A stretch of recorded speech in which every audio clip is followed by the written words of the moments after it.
Good evening, everybody. Good evening. You will find the mains notes on the Google Drive as well. Okay. We're going to first do a quick reading of the Constitution of India and very specifically tell you exactly what is the text of Article 21. And then we will get into euthanasia, LGBTQIA, privacy, and the manifestations of privacy, and understand the correlative issues that have sort of happened in the last some time or so.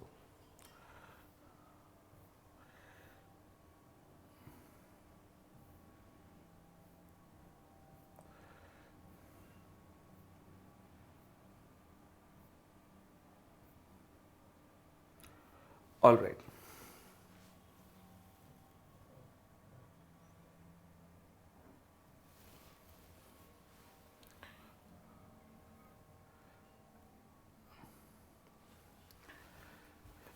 We're going to now study Article 21, figure out what the ingredients of Article 21 are, understand how does it get implied to a lot of other provisions.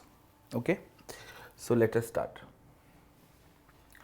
Article 21 is perhaps considered the most important fundamental right. Several scholars, several jurists are of the opinion that if Article 21 exists, then you don't really need any other article because all other articles could be subsumed under Article 21.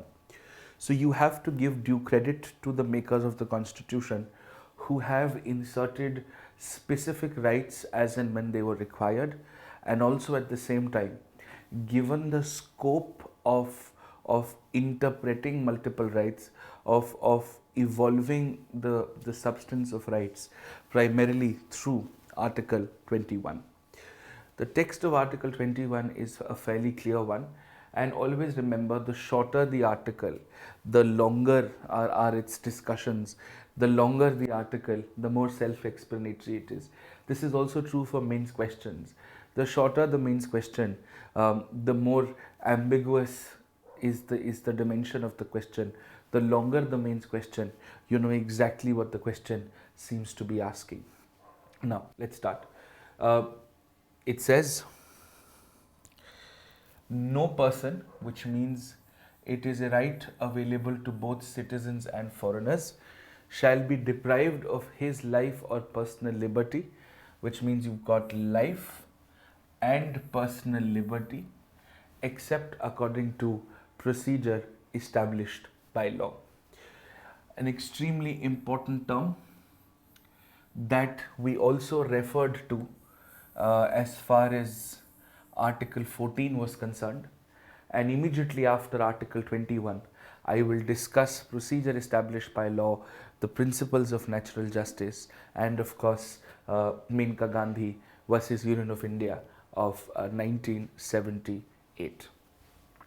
So it's a right available to anybody and everybody, which essentially gives you life and personal liberty. Now let's spend some time on Article 21. Let's figure out what are the interpretations of life and what, of course, are the interpretations of personal liberty. Okay? So, when we discuss Article 21, we understand that there are two primary components. One is life, and the second is personal liberty, right? You would often see personal liberty to work in tandem and to work together with Article 19, because freedom and expression have a very close relationship to personal liberty. If somebody is restricting your freedom of speech and expression, then they are restricting what is called your personal liberty. Now, with respect to life, I think one of our first and foremost discussions that we must have is, of course, on euthanasia. Now, I must also very categorically tell you that there has not been any major development as such over the last 2 years with respect to euthanasia. So we will discuss it in its limited domain. On my website, under the polity section, you will find a consolidated note on euthanasia should you want to read more about it in the detail that you would want to read more about. And then, of course, there is really not much that happens in the context of euthanasia. The idea is, no doubt you do have a right to life, but then we're also supposed to look at the right to death, the right to a dignified life, the right to a dignified death, right? Okay, thank you, Vivek, very kind of you. Now, with euthanasia, we'll also understand how suicide and attempt to suicide and all of those elements work. We'll discuss all of this in the same context, in the same breadth of things. Collectively, between 19 and 21, one of the foremost discussions that we must have is with LGBTQIA+. You will find notes on this in the mains folder as well. This overlaps with social issues and vulnerable sections across paper 1 and paper 2. And we will then spend a lot of time understanding the evolution and the interpretations of the right to privacy. Okay, so we're going to spend some time here. We're going to understand exactly what it is that we are really trying to refer to. Okay, so we'll come to each of these. We'll spend some historical context on privacy as well. Now, let's start and let's understand where we are trying to get to. Interestingly and ironically, when we do discuss the right to life, we actually start with understanding death, right? Now, when we're trying to understand death, we are trying to understand death from a consent perspective. We're trying to understand a death from a cause and effect perspective, right? So a content perspective and of course a cause and effect perspective. Anikesh, thank you. आज मैंने नहा लिया है तो मैंने कहा I will try and dress up for you guys. Okay, so let's start. Now, when we look at death, we essentially look at 3 formats of it. This is one table and just one table that you need to know so that you're able to understand all the interpretations that there are. Okay? All the interpretations that there are. On one side of the death spectrum, is something called suicide. Okay? On one side of the death spectrum is something called suicide. On the other side of the death spectrum is murder, right? Now, what are the basic differences? The basic difference between a suicide and a murder, now both are leading to the loss of life, is of consent. In the case of murder, it is absolutely sure that there was no consent. And the legal terminology behind murder is something called culpable homicide, which means the word homicide means killing of a human being by another human being, and the blame for that must also be put to the other human being.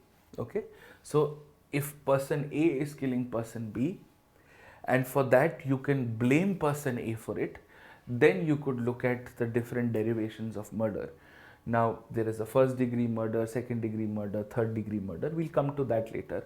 And for you as general studies students, you don't need to know. For law optional students, this is an extremely important topic, and you must understand section 299, 300, 31, 302 as far as your criminal law is concerned. This is very much a part of your law optional syllabus. Now, with suicide, this person wanted to kill themselves. Okay? This may be entirely because the person wanted to do that, or this may be because somebody would have told this person that, there is no point continuing your life, and you know what, why don't you end your life, right? Now, in both of these scenarios, it is assumed that the person is in sound mind and body, or it is assumed that there are no pressing medical circumstances, which is why a gray area between the two, an area which, if you look at it from one angle, could be looked at suicide, if you looked at it from another angle, could be murder, and if you looked at it from a third angle, it would be a merciful death, or a good death, or a good murder, or pain relief, or assisted suicide, depending on the terms that you want to get into. And that is why there is somewhere here in the middle where we do talk about euthanasia.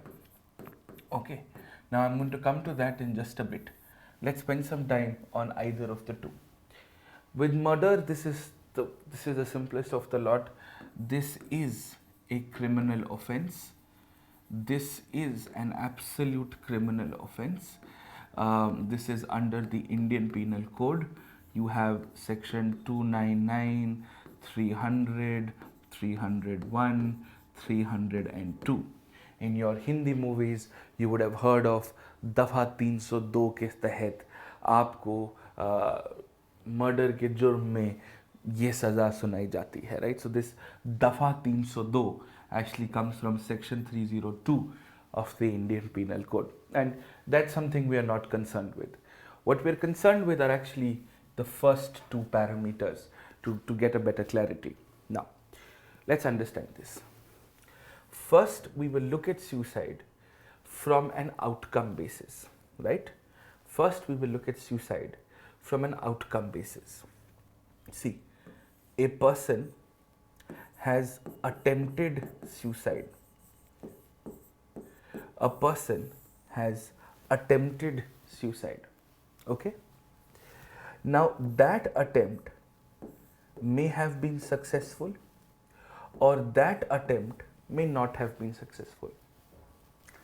If the attempt has been successful, right, then of course the story ends here because the person is no longer alive. But what happens if the person tries to commit suicide? If the person tries to commit suicide and has not been successful, which basically means the person is not dead at all, the person is completely fine, the person is not dying, may have hurt or hurt themselves in any capacity. Now, the technical details are really not important for you, but I'll give you a simple example, and I want you to understand the irony here. If a person is undergone such tragic circumstances, right, such tragic circumstances that has compelled the person to think of ending their life, to think of not thinking that life is worth anymore, and if the person has not been successful about it, if the person has not been able to end their life about it, and that's where the sanctity of the law becomes questionable. For hundreds of years, attempt to suicide was a criminal offense. Was a criminal offense, which means if somebody tried to commit suicide and was not successful in committing suicide, then that person in the eyes of the law would have committed a crime. And this was under section 309 of the Indian Penal Code. And this was under section 309 of the Indian Penal Code. Okay? Now, this is obviously questionable. This is obviously problematic, because just think about the person, just think about the individual that we're referring to. Now, this attempt that we are talking about, This attempt could have happened for two reasons. First, if the person would have decided to do this on their own, or if somebody would have instigated this person to commit suicide. And that is called abetment to suicide. Abetment to suicide. Now, abetment to suicide was and still is a criminal offense. Abetment to suicide was and still is a criminal offense because this consent has now been compromised. This person has been pushed to commit suicide with somebody having a vested interest in this entire process. Okay? Now, the law has evolved over a period of time, and thankfully what has happened now is that after multiple efforts, there were several Supreme Court judgments. One had a narrow view, then there is an open view, then the Supreme Court overturned the narrow view. There were several private member bills which were tried to be introduced in the 70s and the 80s, but finally that all of that is not in your syllabus. But finally, I'm sure a lot of you would have heard of this, a law called the Mental Health Care Act, right? Now, finally, the Mental Health Care Act, which was passed in 2017 and was implemented from 2018 onwards. So, the Mental Health Care Act now has a provision which overrides this provision. Remember, Mental Health Care Act then becomes a special law, and IPC then becomes a general law. And in my first ever classes, I taught you that general law will always be inferior to the specific law. So the Mental Health Care Act has a provision which says, notwithstanding anything in any criminal law, which means irrespective of anything under any criminal law, attempt to suicide will no longer be a criminal offense. And in fact, a person who has tried to commit suicide must be treated with some psychological help, some mental counseling from the state. It should be the responsibility of the state to provide the same.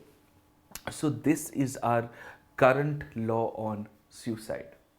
Very interestingly, this provision is still in the IPC. The Parliament has not been bothered enough to delete it, whereas this provision has now overruled this provision. Okay, so it is a very interesting sort of a legal position. Attempt to suicide is no longer a criminal offense under the Mental Health Care Act, which overrules the IPC provision which previously criminalized it, and it also extends state psychological support to the victims of people who were trying to commit suicide, right? But abetment of suicide or abetment to suicide, that still remains a criminal offense. If you were a law optional student, you would then get into further depth of this. You would get into its impact on medical legal cases. You would get into Gyan Kaur and the Maruti Dhuppal judgments. I will give you an overview of those, but they are not really relevant.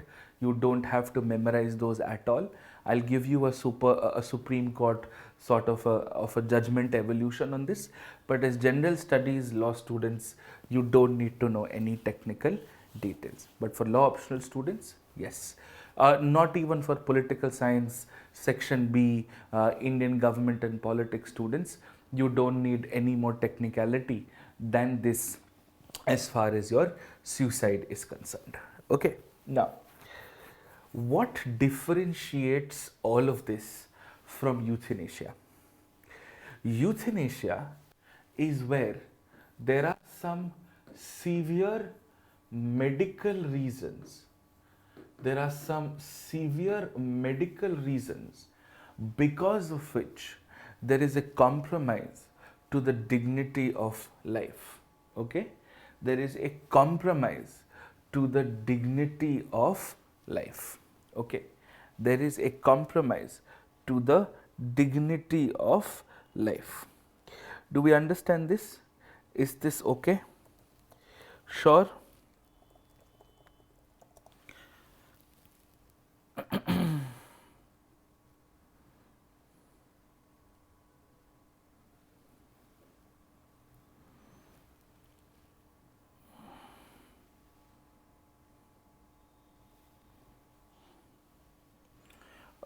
Somebody is asking, is abetment to suicide a criminal offense?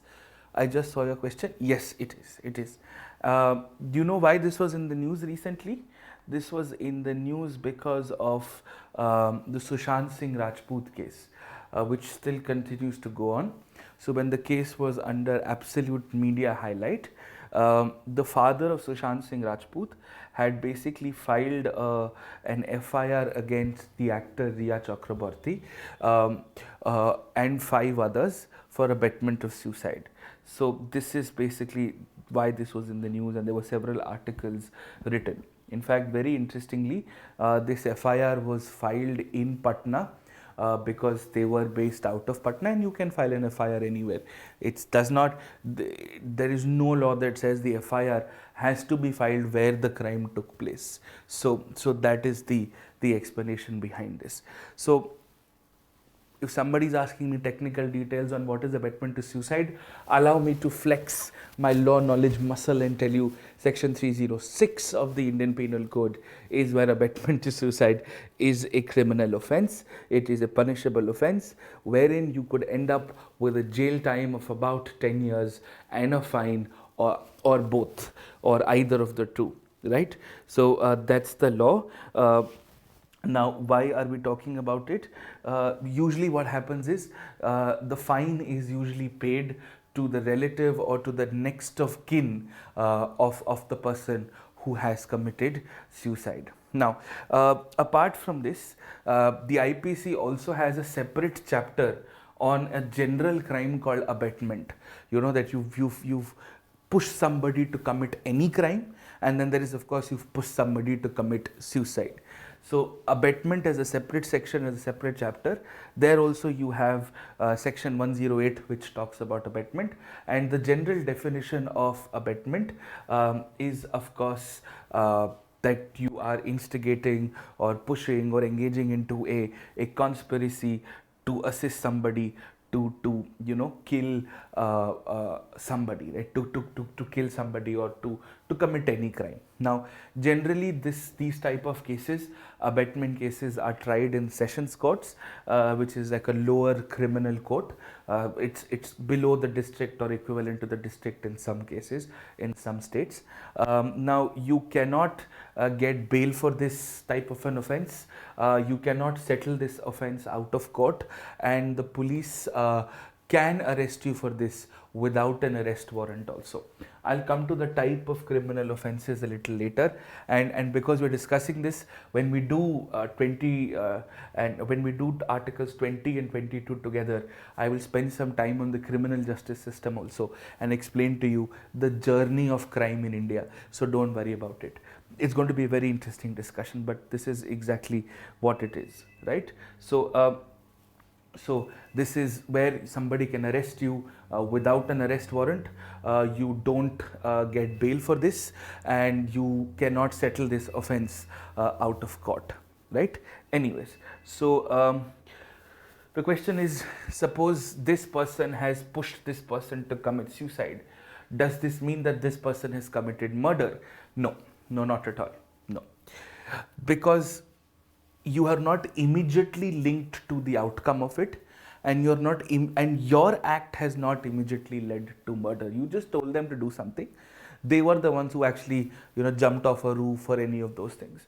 Now, the Supreme Court in 1997, just give me 30 seconds, I just want to 10 seconds to remember the case. The Supreme Court in 1997 in, I think, Shrinu versus Andhra Pradesh, if I remember my law school from centuries ago, I think Shrinu versus Andhra Pradesh, Supreme Court in 1997 had given a judgment that abetment to suicide is no longer considered as murder.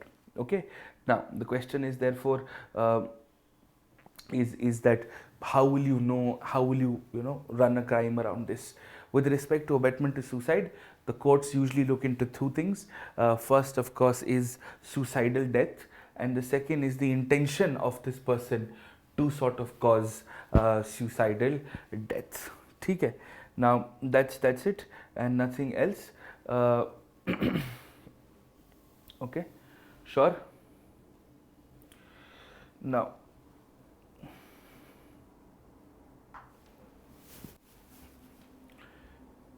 you must also understand that a lot of the reasons why you have abetment to suicide as a specific criminal offense is because of something called dowry deaths. I don't know, and this is something which I don't know if you guys could think about it, you could relate it, but dowry deaths have a very strong relationship with abetment to suicide. By the way, dowry death is that a person has committed suicide because of the pressure of dowry from their in-laws. Now, have the in-laws caused abetment to suicide? The answer is a yes. Of course they have. So when dowry death cases are registered, often abetment to suicide charges are also levied by the investigating officer, of the case. Right, so that is of course very, very common. This is something that we of course look into. Now this can be abused, this can be sort of taken in the wrong way. The Supreme Court has therefore given a very strict interpretation of this, and the Supreme Court has said that there has to be a very strong connection with the suicide and the person who's been alleged to have committed abetment to suicide. Otherwise it will not hold true in a court of law. Right. So the point I'm trying to make here is that this abetment to suicide will have a medical legal implication, will have an implication on dowry deaths, will also have an implication on your isolated crime on attempt to suicide.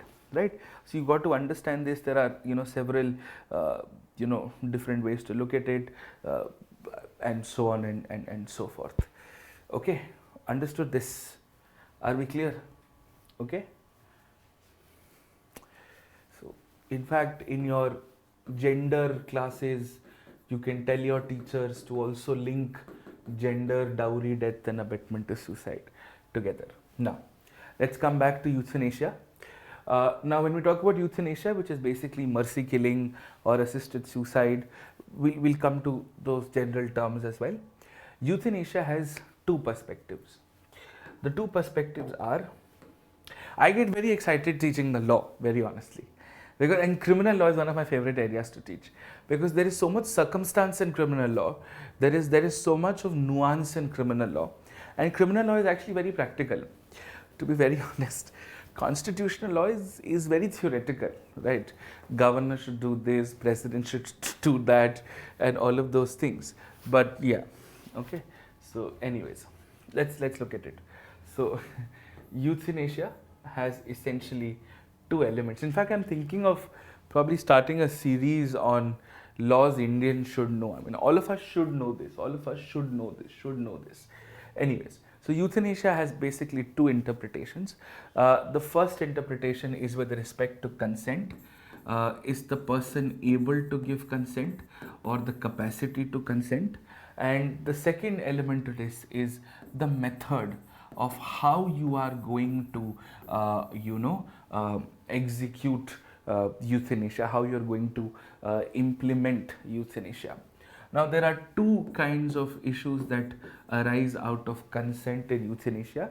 Is that first, the person is able to give consent, right? For example, let us say a person has met with a very serious accident, and as a result of this, the person has lost their limbs, they've lost their legs, they've lost their hands.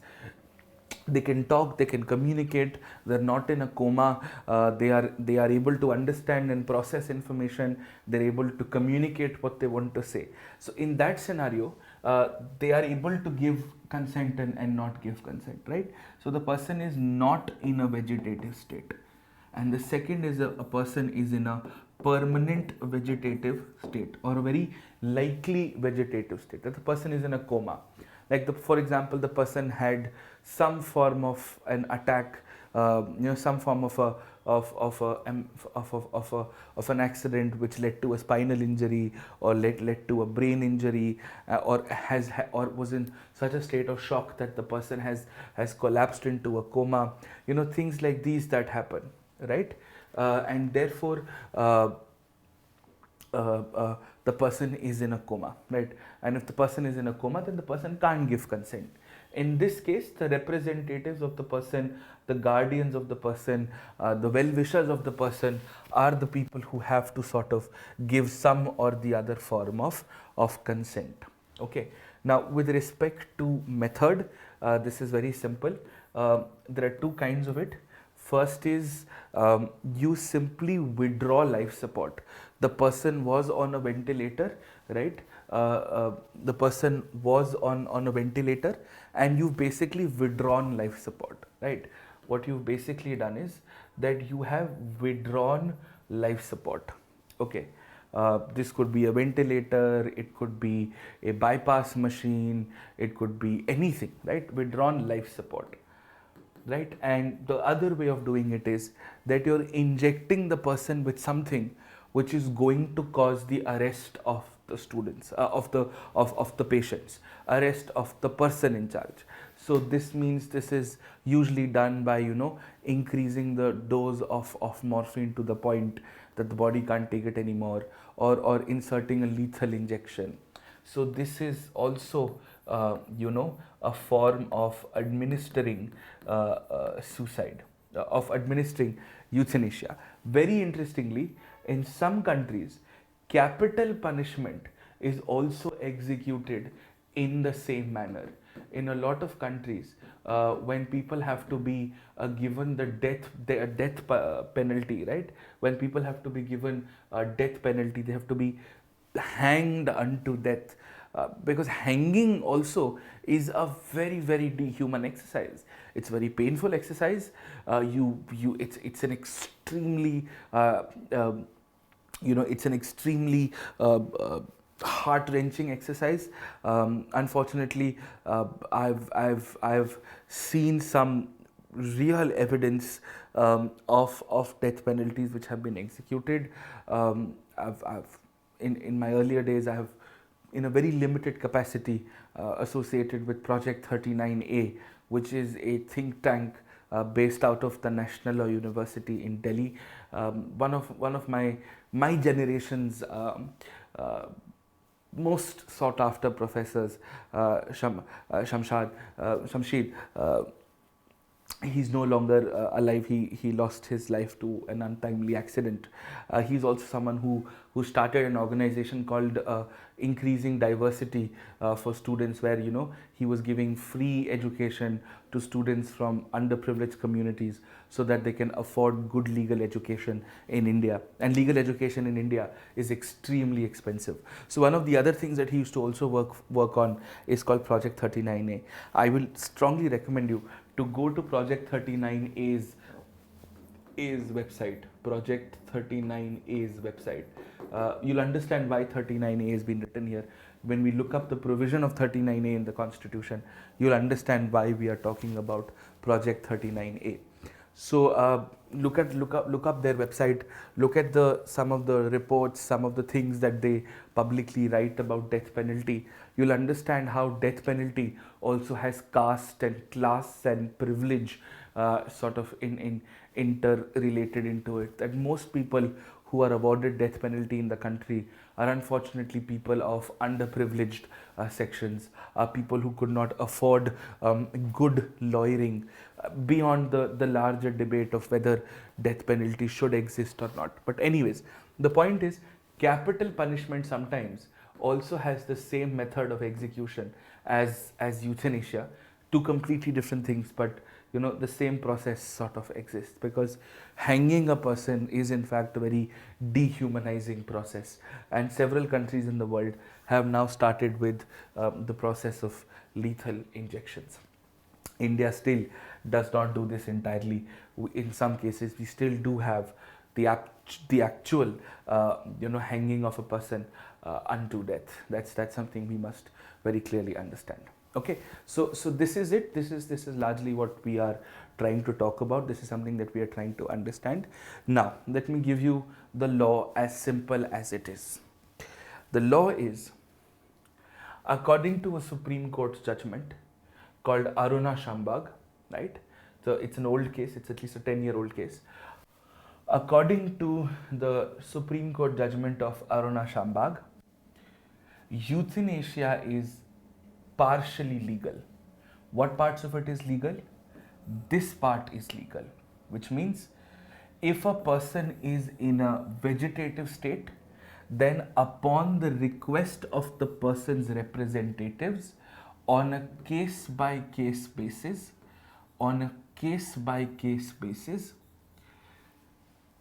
euthanasia may be awarded, and the person awarding it has to necessarily be the High Court, because the High Court, and please understand this, High Court is also the court which confirms your death penalty, and ironically High Court is also the same court which grants you your euthanasia, because at the end of the day this is a law and order issue, and law and order is in the state list, and the High Courts are the highest judicial organs of a specific state. Now, before the High Court decides this on a case-to-case basis, they will usually set up a committee.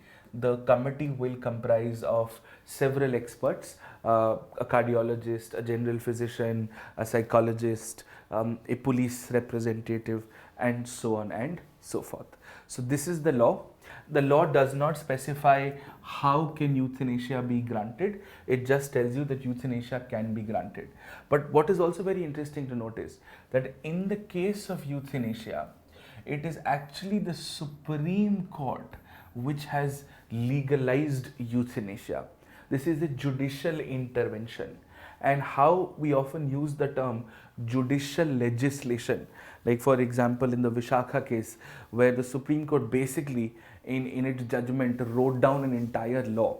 Supreme Court's job is to review an existing law and not write a law in the garb of a judgment, right? So judicial legislation theoretically is a gross violation of separation of powers, because you're essentially doing the parliament's job.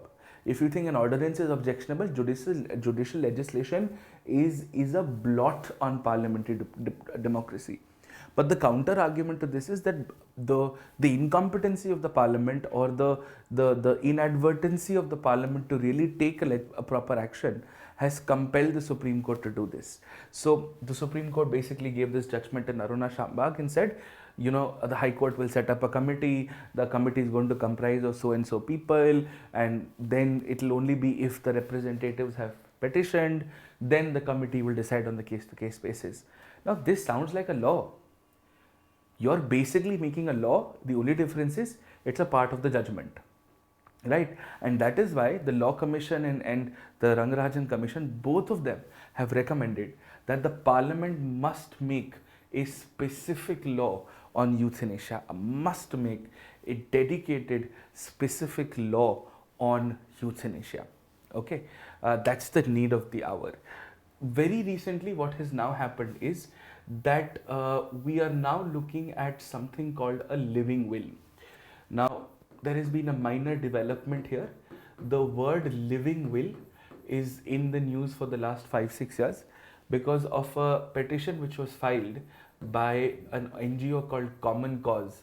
We heard of this NGO in the sedition case also, right?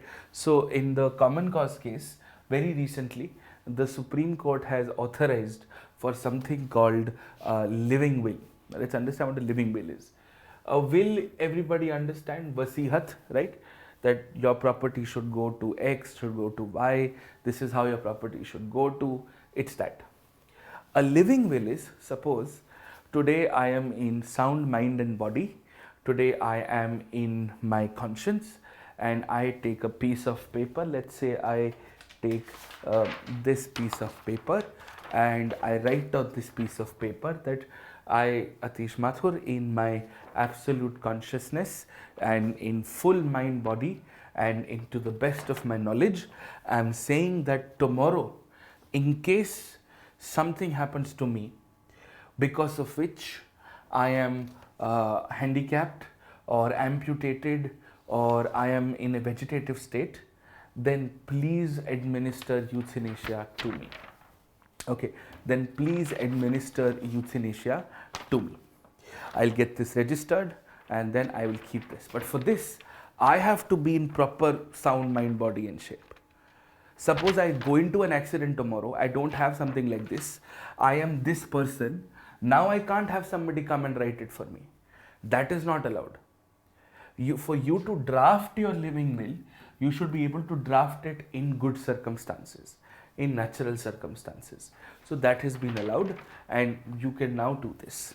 And on a side note, what I must always recommend all of you to do is, if you haven't done it already, please pledge to donate all your organs in the event, in the unlikely event of your death. I know I have. I have pledged all my organs. I don't know how usable they're going to be because as you can see, I'm not exactly ISO 9001 certified, but whatever could be used and harvested out of my body, if it could give somebody else a new lease of life, I have done this. Please make sure that all of you do organs, and please do it through a proper channel.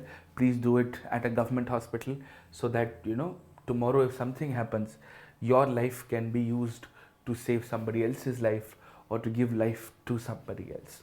Okay, a lot of your organs are still usable in case upon my death. A lot of my organs could be transported. Technology would be at such a level that they'll be able to preserve a person's organs for longer durations. So, you know, we must really pledge our organs as much as we can.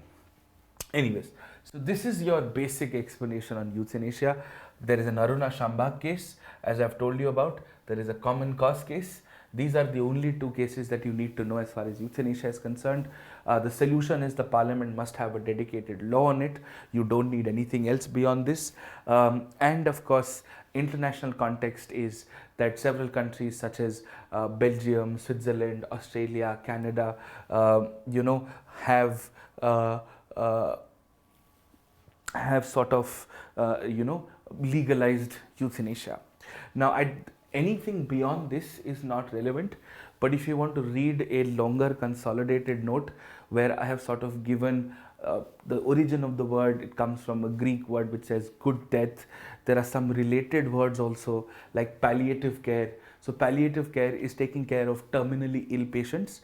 You are not fastening their process to death, nor are you slowing it down.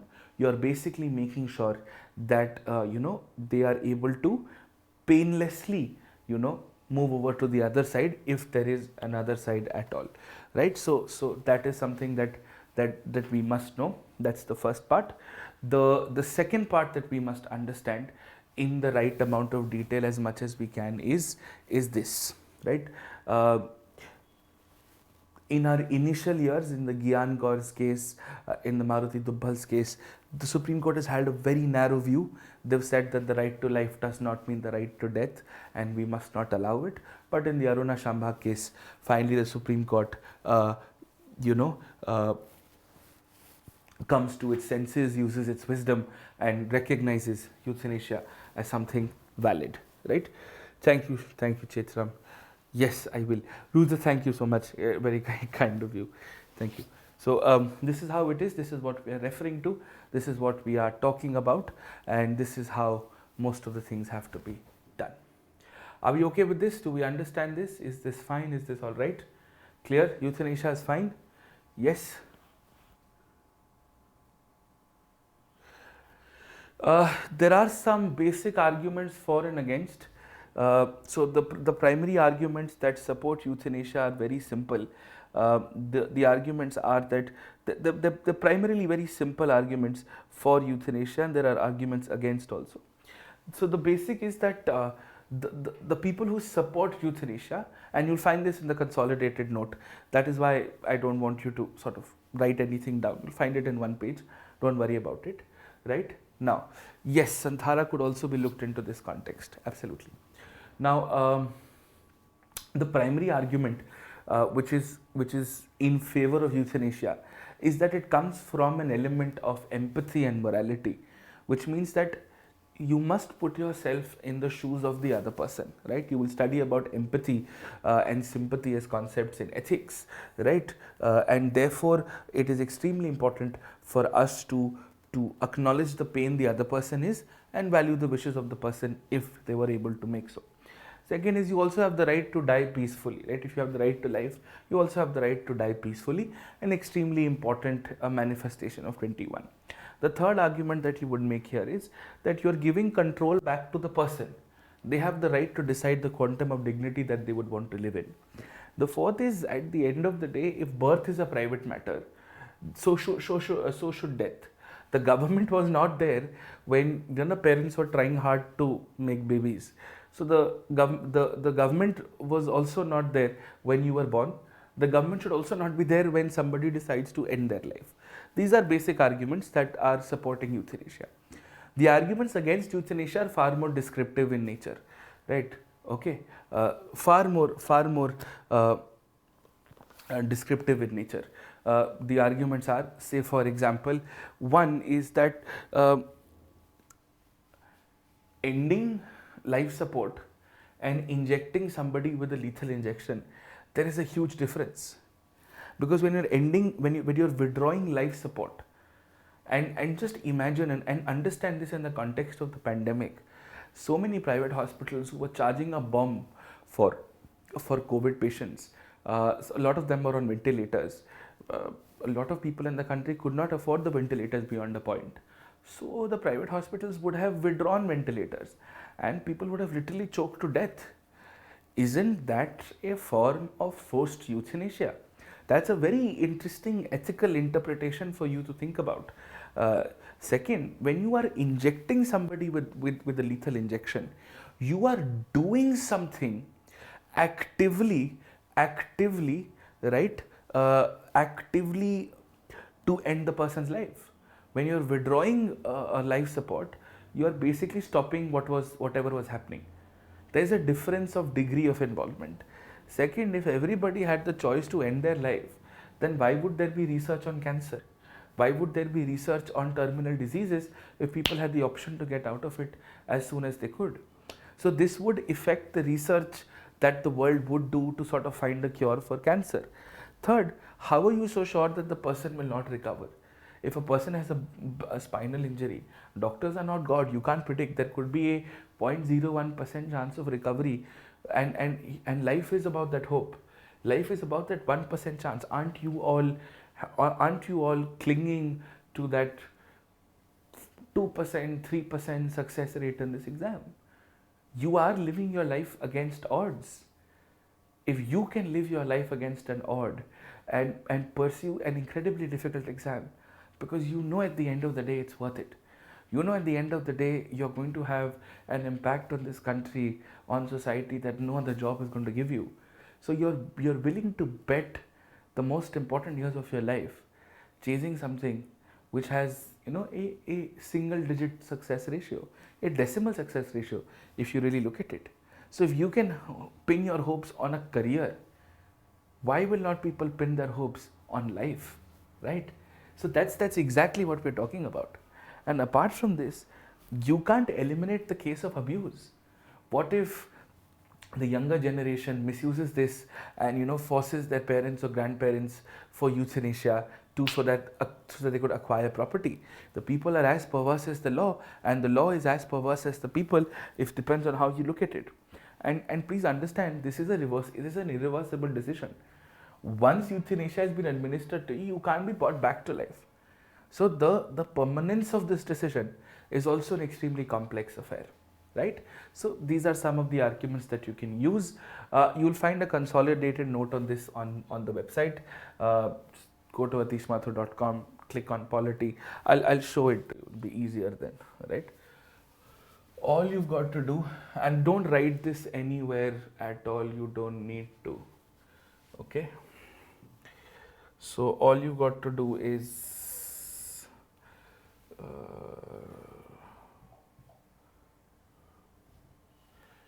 okay, go to polity. This is the website. Just go to polity.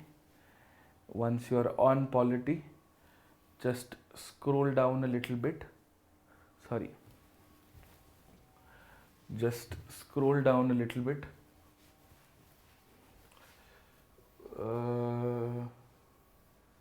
Yeah, there you go. What is euthanasia? The formats of euthanasia, some related terms to euthanasia, arguments in favor, arguments against, international positions on euthanasia, what is the current law on euthanasia in India, what are the Supreme Court judgments, Maruti case, Ratnam case, Aruna Shambhag, Gyan Kaur, what are some recommendations that have been given by several bodies, and what should your opinion be. In the rare case that you get a question from here, you will find this here. Okay, understood this? Yep. There is no formal stand communicated by the government as far as euthanasia is concerned. So that takes care of euthanasia for us. That takes care of one portion of Article 21 for us. We will now move to LGBTQIA. We finished the topic. I think you can take a 5-minute break. We'll start with LGBTQIA. You can read the article in the meantime and get prepared for LGBTQIA, right?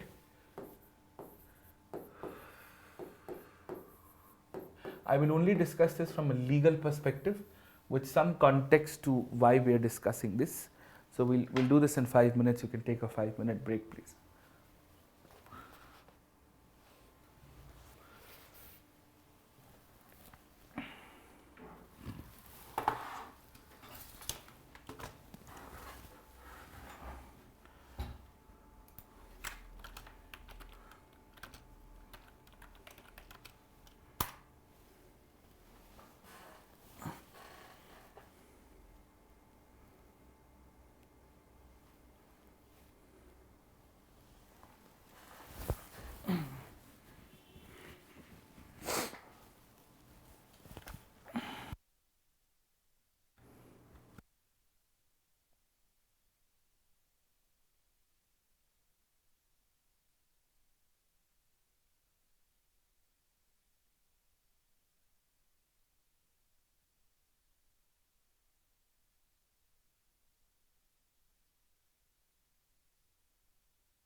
Now, let us spend some time on LGBTQIA and understand what is it that we're referring to. You'll find the corresponding notes in the mains folder. Please read them in detail after the class today. Now, let's start again. Okay. This is going to be a slightly emphatic discussion because this is where most people in the country have absolutely no idea what it is that we are referring to. In our discussion here, I would expect you to not have any preconceived notions, and I would also expect that you would look at it with a completely open mind and give me the pleasure of your patient hearing. Okay, so let us start and let's understand what it is that we are referring to as far as LGBTQIA is concerned, right? So let's spend some time here and let's figure out what is it that we are referring to. You see, the discussion on LGBTQIA actually begins with our discussion on two extremely important words which are often correlated but they are not. The first word is gender and the second word is sexuality. Now, sexuality is relatively easy. Sexuality is relatively simpler to define.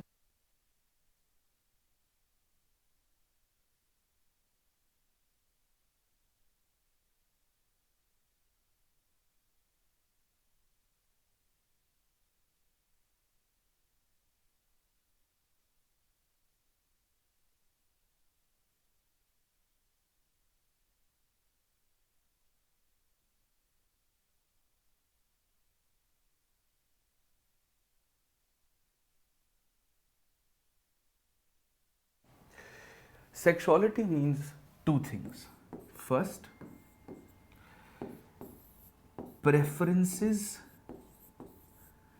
of attraction, who you are attracted to. No, you don't need to make any notes, everything is already there. Preferences of who you are attracted to, what kind of a person you are attracted to in a sexual manner. Okay, we're talking about sexual attraction.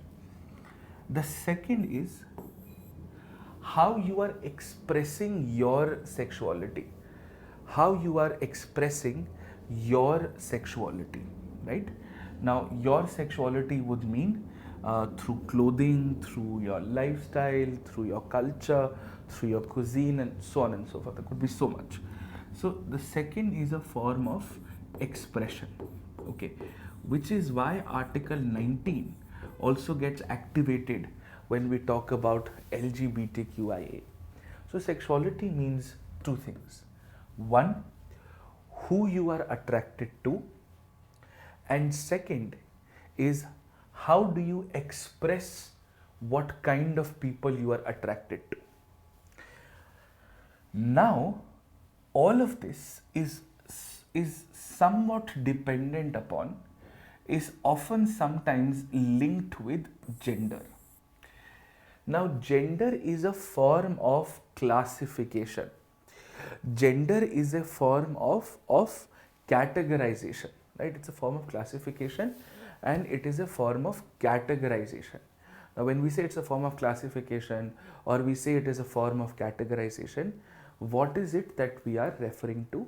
What is it that we are trying to get right? So, just hear me out a little bit, okay?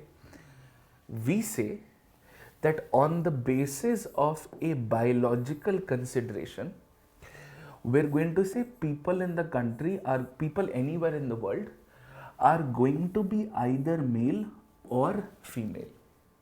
So a person is male because they have the biological characteristics of a male, and similarly a person is a female if they have the biological characteristics of a female. And on the basis of this, we identify two genders, and as long as time can be recalled, since time immemorial, these have been our forms of identification. But this entire classification is man-made. This entire classification is man-made, and therefore it is also what is called a social construct. We as a society have said that X is a man and Y is a woman because this is what a man should be like and this is what a female should be like. And on the basis of this is where we go wrong. We start attaching attributes to men and women. And this goes way beyond a century or a millennium. This goes way beyond. Okay? So now what happens is you start attributing personality traits, character traits, behavioral traits on the basis of this gender, where usually the man becomes the provider, the hunter, the gatherer, the the epicenter of resources, and the woman becomes a support system. The woman becomes what is called a keeper of surroundings. The woman becomes the keeper of domestic harmony. And this kind of an attribute gets attached to genders, and that is the birth of chauvinism. That is the birth of gender inequality. And it gives me great shame to tell you that we live in an extremely unequal world when it comes to gender. And this is manifested in so many ways. So, for example, every life insurance ad that you see, the life insurance advertisement will always be focused on the male protagonist, where the man is sitting and thinking, what can I do to secure the future of my children, of my wife, in case something happens to me? And the male is portrayed as somebody who is essentially performing the works, is essentially bringing the bread and the butter, and the wife is preparing the bread and the butter for everybody's consumption. That's the fundamental basis. And on the other hand, when you see the ad of a detergent or of a toilet cleaner like a Harpic or a detergent like an Airtel or an Ariel or a Tide or any of these, then suddenly the protagonist becomes the woman. That she's the one who's in the house and she's the one who's going to be washing the clothes and she's responsible for the domestic upkeep of the house. So I have to sell the detergent to the woman and I have to sell the life insurance to the man. And for centuries, we've created billions and billions dollars of worth of industries. And there are some very interesting ironies here, very interesting hypocrisies here. I'll give you a little bit of an example. You may have often heard of a very prestigious scholarship called the Rhodes Foundation, right? Now, the Rhodes Foundation, as we would know it, very interestingly, also emanates from the Rhodes group of companies, right? Now, what the Rhodes group of companies did was they started acquiring massive amounts of diamond mines all across the world, and they gave birth to a company called De Beers. You might have heard of a company called De Beers. They are one of the largest diamond supplier companies in the world. A diamond is nothing but a carbon compound which is polished to a certain degree, and it depreciates over time. It's not as if it's like gold which can appreciate over time. Diamonds actually depreciate over time. And then you start creating a cultural movement. You have, pop culture songs like if you like it then put a ring on it. Then you have, notions that the engagement or the wedding ring must be at least a 1 month salary. You have to propose. There must be a big diamond or a solitaire, and ultimately it is the men who are buying these diamonds for women, right? and that's how you create a multi-billion-dollar industry.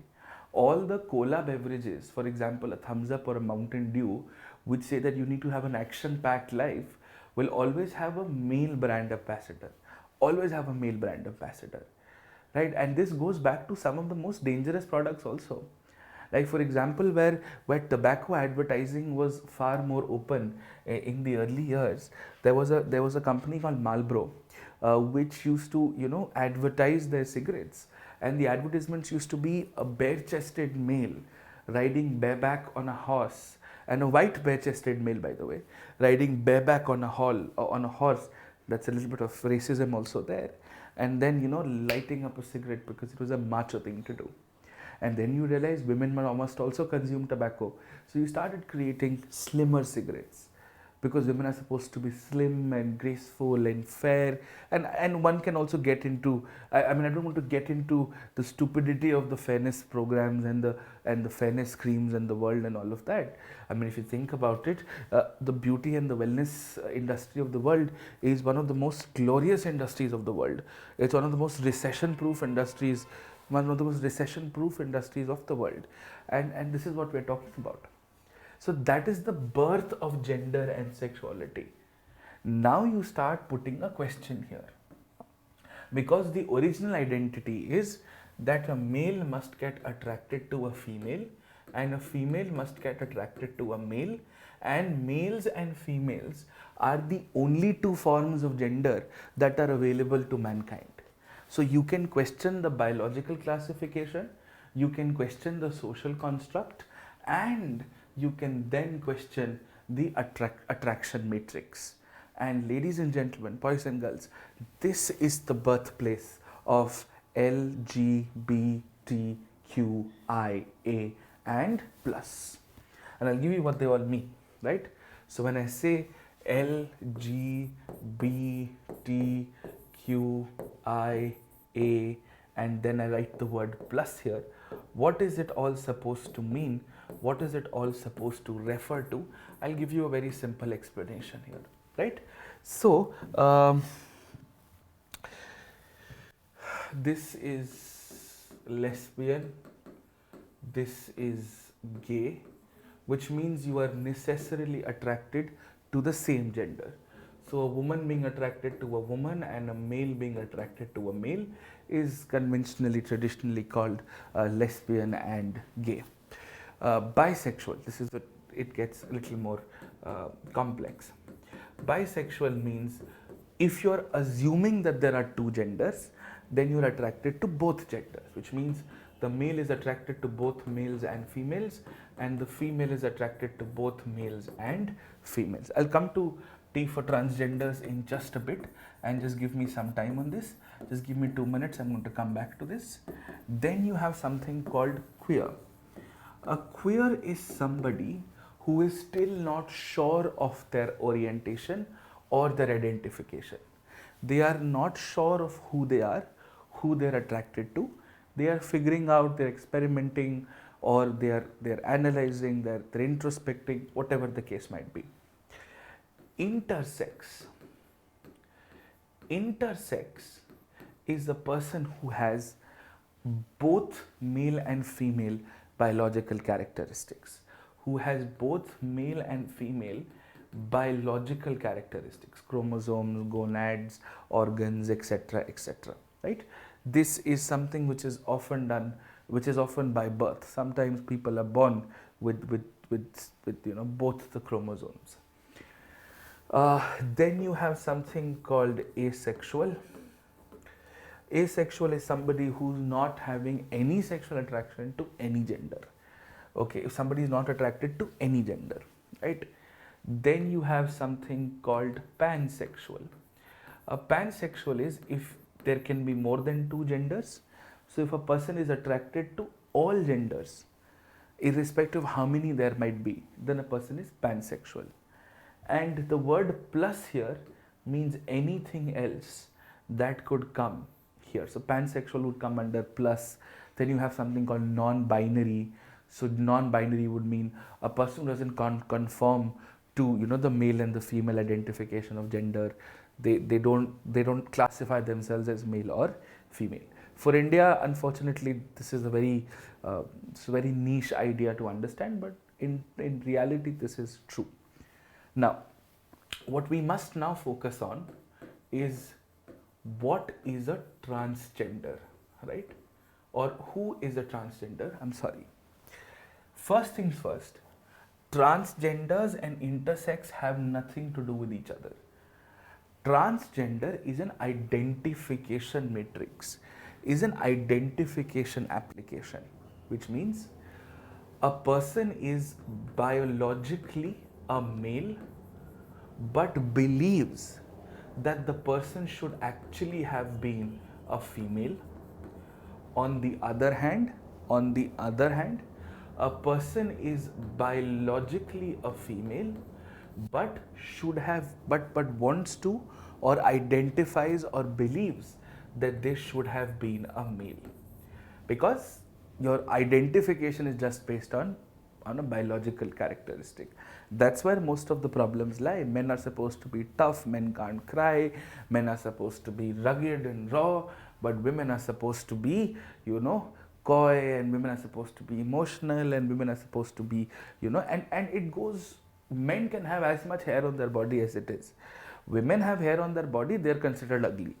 If you don't understand gender here, then you don't understand gender anywhere else, right? So that is the issue.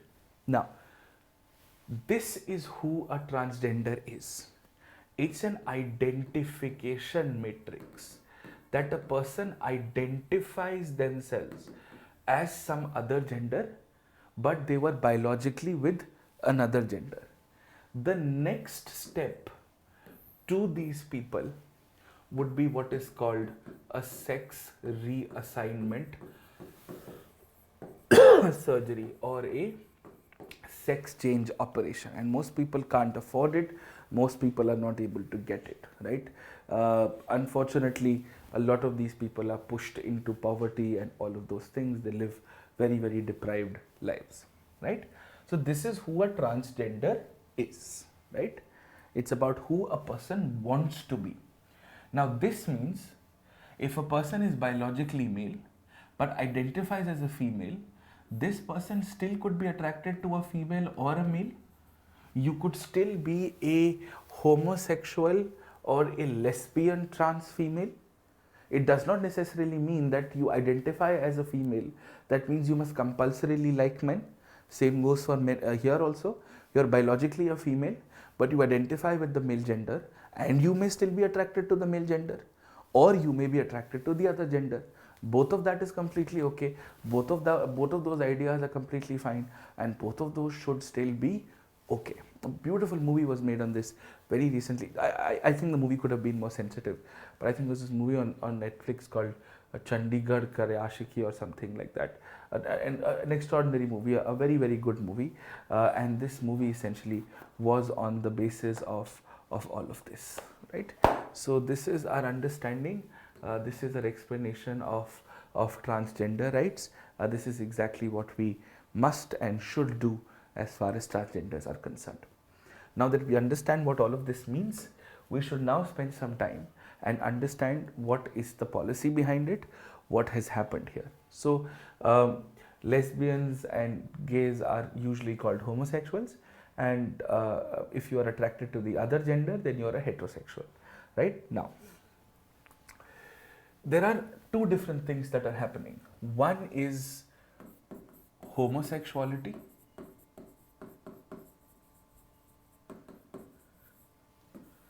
and the other are your transgender rights.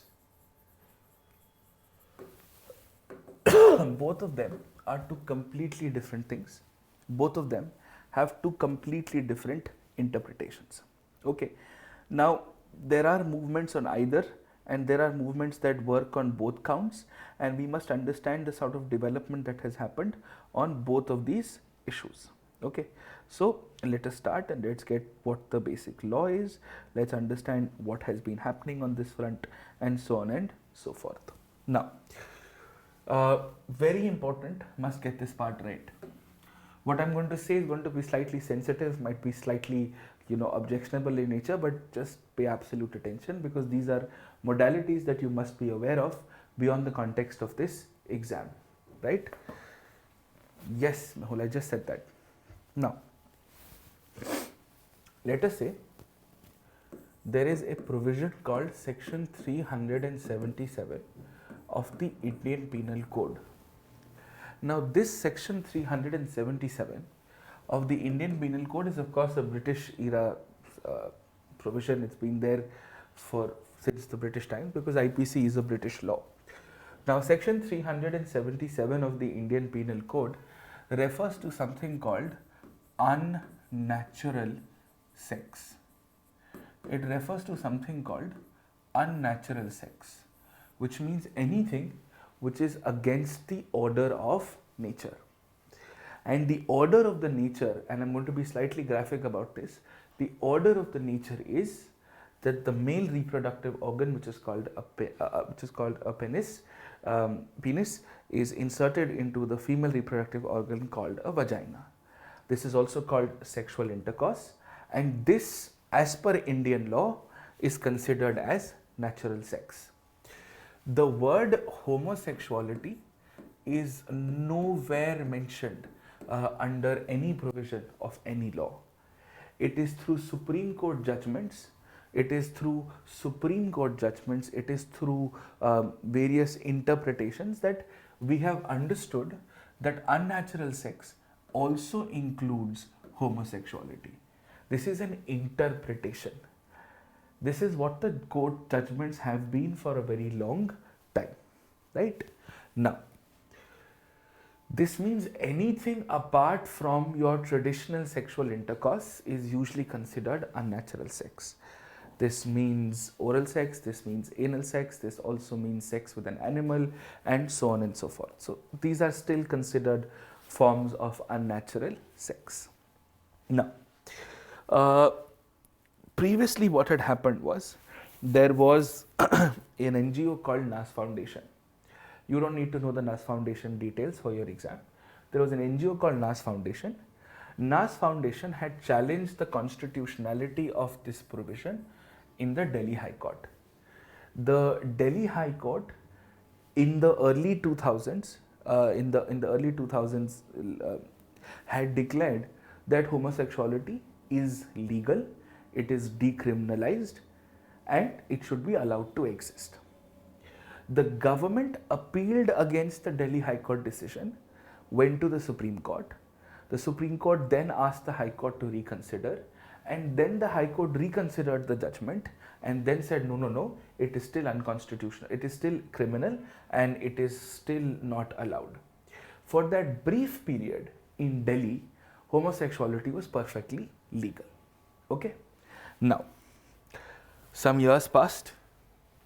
It is in 2018 where a very, very prominent folk artist led the group of petitioners called Navtej Singh Johar and others. Navtej Singh Johar and others versus Union of India. Okay? Navtej Singh Johar and others versus Union of India. And the others here also include the owner of the very popular Nimrana group of hotels.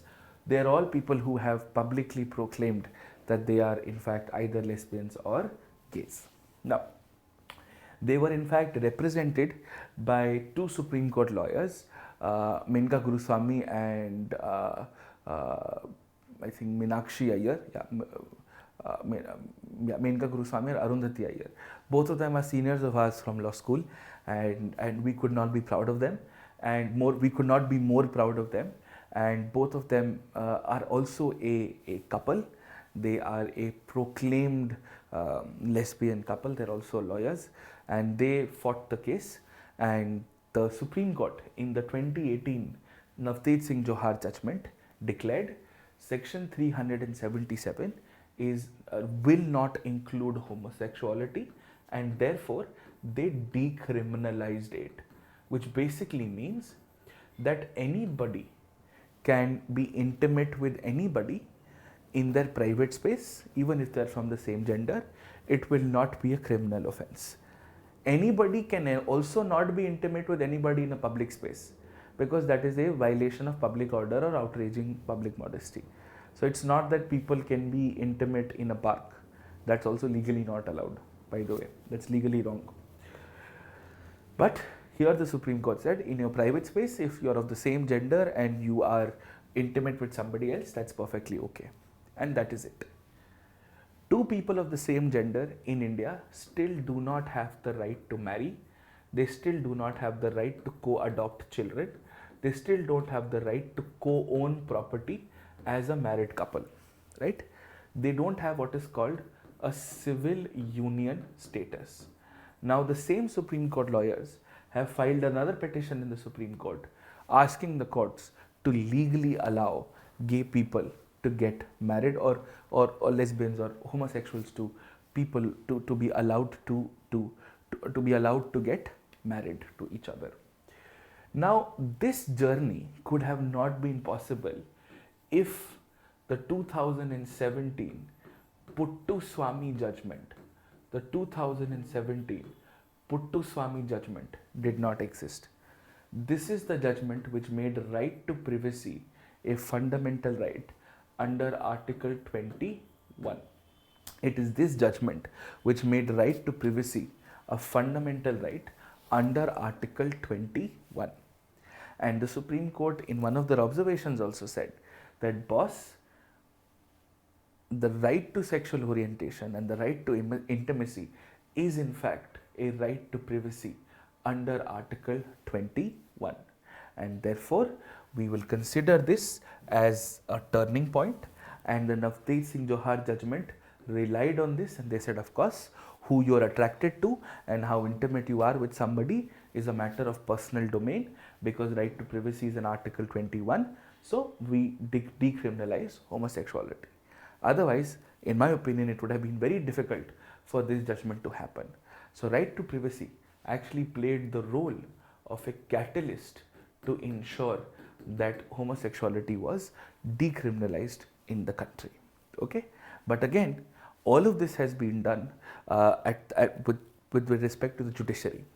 Shashi Tharoor, as a Rajya Sabha MP a few years ago, before the Navteej Singh Johar judgment, had tried to introduce a private member bill, but the bill was defeated and the parliament didn't pass the bill at all. But all of this is largely because of the judiciary. It is because of things like these that the judiciary will always be considered in extremely high regard, because all of this should be done by the parliament. And just imagine the kind of love and the kind of admiration and the kind of adulation people would have for their respective parliaments, right? That's something which is extremely important, right? Now, let's look at transgender rights and let's understand what they are in a larger context. Okay, now, so this is it. As far as transgender rights are concerned, it was in 2014, there was a judgment called Nalsa versus Union of India, which is the National Legal Services Authority against the Union of India, which basically was a public interest litigation in which the Supreme Court basically said two things. One, transgenders are now officially the third gender, and two, they directed the parliament to make a law protecting transgenders and giving them certain benefits, and the parliament did make a law. The Supreme Court also said that the parliament must make a law and give transgenders OBC status as well, because they are socially and educationally backward, and of course they also have economic depravity. Now, the parliament did make the Transgenders Act, in which transgenders have been recognized as the third gender. In National Council for Transgenders has also been established, but it's a statutory body. It is not a constitutional body like the National Commission for Scheduled Caste, Scheduled Tribe or Backward Classes, which was India's most recent constitutional body apart from the GST Council. And despite the Supreme Court telling the Parliament to give them the OBC status, the Parliament has not done so. Otherwise, it's criminal to discriminate against transgenders. You have to make equal laws, and nobody can do that, right? So this is what your law on homosexuality and transgender rights are.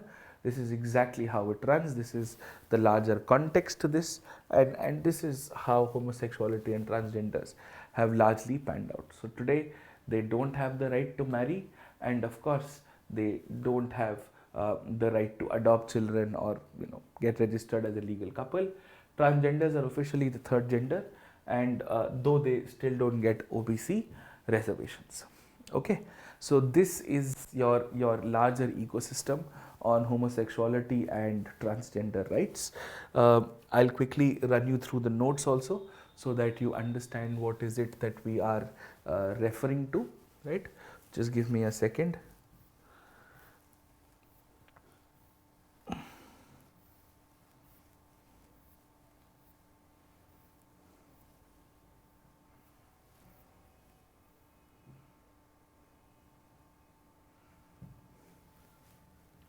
Right, we are referring to the right to life. Of course, we've discussed this. Now, this is LGBTQ. For those of you who would be thinking, why is this format? Often you will see a lot of people with their profile photos like this. This does not mean that you are gay. This means that you support people who are. This means you support the idea of homosexuality. This means that you support the freedom of choice. And this is basically representing how there are diverse colors. People are also diverse, and people should have the right to be who they are, how they want to be, and in the ecosystem that they want to be, right? So this is how it is, and this is how it will always be. ठीक है, ये clear है, ये समझ में आया? Do we understand this? Is this fine? Is this all right? Okay, good.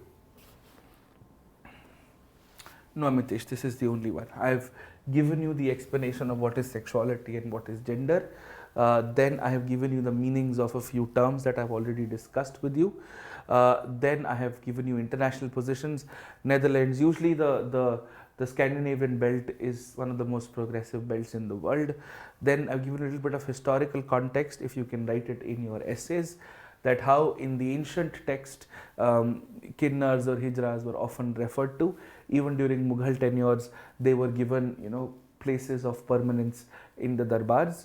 It is usually post the British rule where things have really gone down south as far as their rights were concerned. Right now, the current law and what it is, this is essentially what the law is.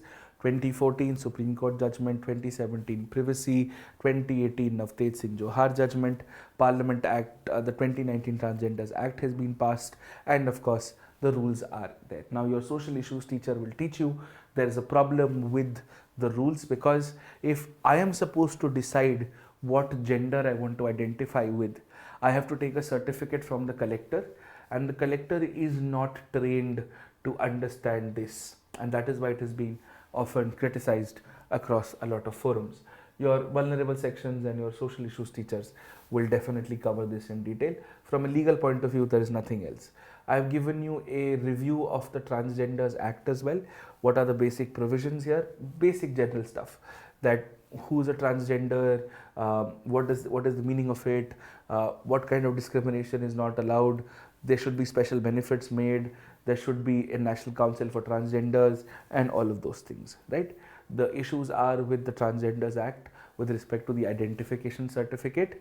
It does not sort of give autonomy, and the DM is underpowered. 2, it does not explain what is discrimination. 3, as I told you, reservation has not been given. 4, there is no affirmative action to prevent the begging of transgenders in the country. No Chetram, UCC I will do tomorrow. Then it also explains the conditions relating to begging.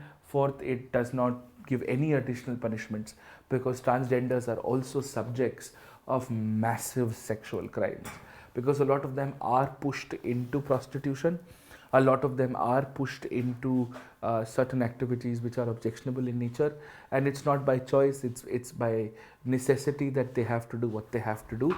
And then of course you've got the draft rules for transgenders, which specify the process of the application, the manner of issuing identity certificates, and all of those things. So this is the ecosystem. There are some key issues, as I told you. There should be a clinical psychologist. They say that you have to have a residence of 1 year before you apply, because this could therefore later on be the basis of OBC. Then of course there's an issue of collecting certain data and absence of certain welfare measures. So this is it that you need to know as far as transgender laws are concerned. What else can you do as a way forward? I've given this here. You can correlate and study this in consonance with your social issues as well. Some symbolic issues, some multi-purpose programs, sensitization, a detailed anti-discrimination law, and of course reviewing other correlated legislations.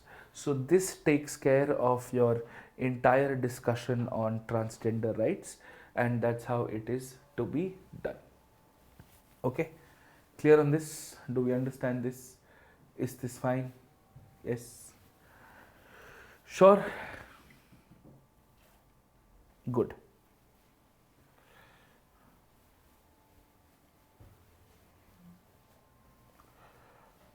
Yeah.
All right. Done? Okay. Now we'll move to privacy.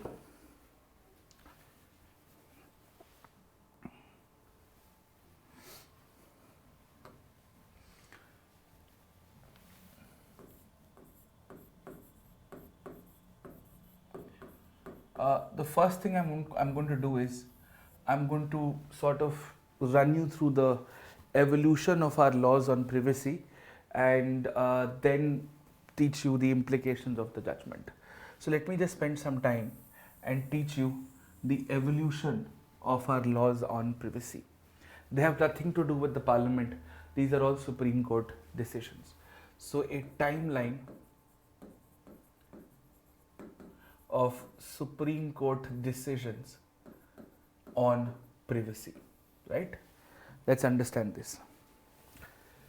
The story actually begins from 1948, and before we get to Supreme Court decisions, we are going to look at some of the Constituent Assembly debates that happened with respect to the right to privacy. Okay. Then we had a very important case in 1954. The case was again with the Supreme Court, and the case was MP Sharma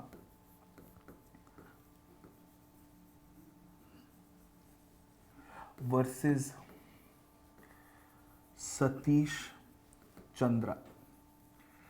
MP Sharma versus Satish Chandra. Just a few years later, in 1962, we have your first, how you had, now it's very interesting, sedition and privacy have almost overlapping timelines. Okay, so you had the Kedarnath judgment then. Similarly, in 1962, you have the Kharak Singh judgment. Okay, Kharak Singh judgment versus state of UP. Kharak Singh judgment versus state of UP. Okay, Kharak Singh versus state of UP. Then in 1975, just a very small one, there was Govind versus state of MP, or Govind versus Madhya Pradesh. This is 1975.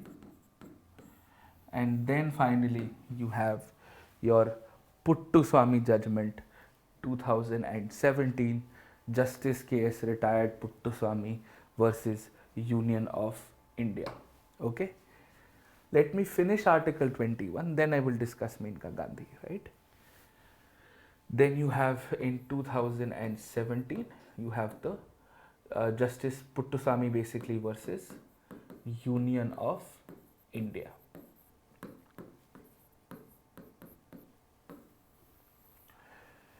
This is where a right to privacy properly becomes an implied right under Article 21. Under Article 21, right? Now, let me just walk you through a little bit of history. Then I'll explain to you what and how do things happen and what is our take on it, right? So let's start. See, the very first attempt, let me just sit down. Sorry. The very first attempt to think about privacy, the very first attempt to, really have a law on privacy, the very first attempt to include privacy in the Constitution actually starts from the Constituent Assembly debates, right? Now, the whole idea was the concept of privacy that we were discussing in the first few years of the Constitution versus the concept of privacy that we are discussing today, that has changed. In our years till about 70s, our definition of privacy was that the state should not arbitrarily interfere in our personal lives. Today, privacy is about orientation, it's about abortion, it's about surrogacy, it's about data, it's about information, it's about the right to be forgotten. So, as the time changes, the implications of privacy also change, right?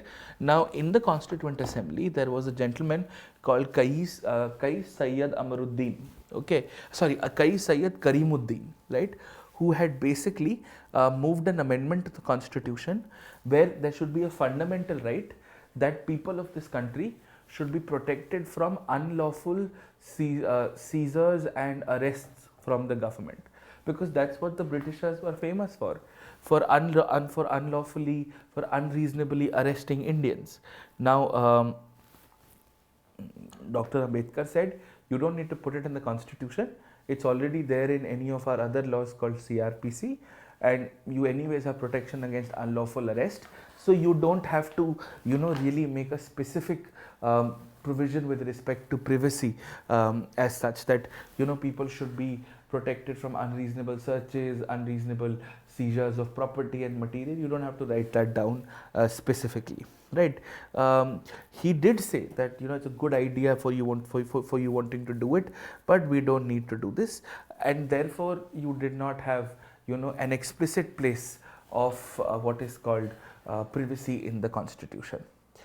Then in 1954, this is actually a case of a group of companies called the Dalmia Group of Companies. Now, what happened with the Dalmia Group of Companies was that Dalmia Group of Companies had basically declared bankruptcy. Now, people said that the Dalmia Group of Companies have fraudulently declared bankruptcy and there is absolutely no need for them to do so, and therefore they are just trying to declare bankruptcy so that they don't have to pay their creditors back. And several FIRs of fraud were registered against the Dalmia group of companies. And with response to the FIR, the district magistrate of the area where the FIR was filed ordered for search warrants and search and seizures for the documents of the Dalmia group of companies. Right now, the company MP Sharma, the owner of it, basically challenged this in the Supreme Court and said that, boss, this is not allowed. You are finding documents without my permission and compelling a search which was not needed. This was also violating this person's right to incrimination, against incrimination, that you're forcing a person for documents that the person does not want to show. Now, the Supreme Court said that, boss, and it was an 8-judge bench of the Supreme Court. The Supreme Court said that, boss, I understand your concern, but right to privacy is not explicit, and therefore we cannot give you the kind of relief you are asking. And I understand that the 4th Amendment to the Constitution of the US has something similar, but we don't have it here in India, and we will stick by what the Constitution says. So the Supreme Court also took a very narrow view as far as privacy was concerned. Now in 1962, this is where you would have heard of a Hindi proverb that says "Khadak Singh ke khadakne se khadakti hain khidkiyan," right? So basically what had happened was, Khadak Singh was a person who was charged with dacoity. He was allegedly a dacoit, right? But the police had to let this person go because of lack of evidence. Now, in the police manual of UP, in the police rules of UP, the police could keep a check on suspected criminals. So the police used to come knocking at Khadak Singh's house at 1 o'clock in the morning, at 11 o'clock at night, seeing if the person is here, if the person has not gone anywhere, if the person is doing something odd. And imagine, an alleged dacoit went to the Supreme Court and said, my right to privacy is being violated because the UP police is coming and knocking at my door at 1 o'clock at night, at 11 o'clock at night. The 6-judge bench of the Supreme Court said, you are absolutely right, Mr. Alleged dacoit Khadak Singh, and these domiciliary visits at night are completely illegal, they should not happen. But the regulations are fine. We will strike down the provision where UP police was given the power to visit your house at night. That is not allowed, that should not happen. But they can come meet you during lunch, during tea, and all of those things. Right. Now, similarly, a very similar set of issues happened in 1975 in the Govind versus Madhya Pradesh and another case. Again, similar surveillance, domiciliary visits, and so on and so forth. Supreme Court said that, boss, this person Govind was actually under surveillance. This person challenged the laws which gave surveillance powers to the MP police. The Supreme Court dismissed the petition and said, boss, I understand your concern, and warned the MP police that tread cautiously. One step you take which is not right, I'm going to shut your entire regulations down. And then finally came the issue of Aadhaar. The constitutionality of the Aadhaar Act was challenged in the 9-judge bench in 2017 in the Puttaswamy case. Okay, where there were several matters that were all put together. Somebody was challenging whether individual data was safe under Aadhaar or not. Somebody was challenging that the national security ground under which the government can ask for anybody's Aadhaar data. Different things were being challenged. So this judgment actually had 2 portions. One, what can the government use Aadhaar for? What the government cannot compulsorize Aadhaar for? That was one part. The second part of this judgment was where the Supreme Court declared right to privacy as an implied fundamental right. So this judgment, except for allowing the government to make Aadhaar compulsory for welfare, did not do anything else. But this judgment opens a plethora of issues which now could be challenged in the court because privacy is a fundamental right. So Puttaswamy in itself, no doubt, is a landmark judgment for Aadhaar, but it is like the Keswananda Bharti for basic structure. Keswananda Bharti in itself does not define a lot of basic structure. It is judgments that come after Kesananda Bharati that tell you what is basic structure and what is not. But Kesananda Bharati allows for everything else to exist. So today, when in India commercial surrogacy is not allowed, that a woman cannot rent her womb for commercial reasons, that could be considered and argued as a violation of privacy. If there are restrictions on abortion, that could be challenged as a violation of privacy. Marital rape could be challenged on the grounds of privacy, that you should criminalize it. So there are so many different perspectives of it and so many different interpretations of this, and that is how the judgment right to privacy comes to be. I just wanted to walk you through this. I just wanted you to understand why are we talking about it.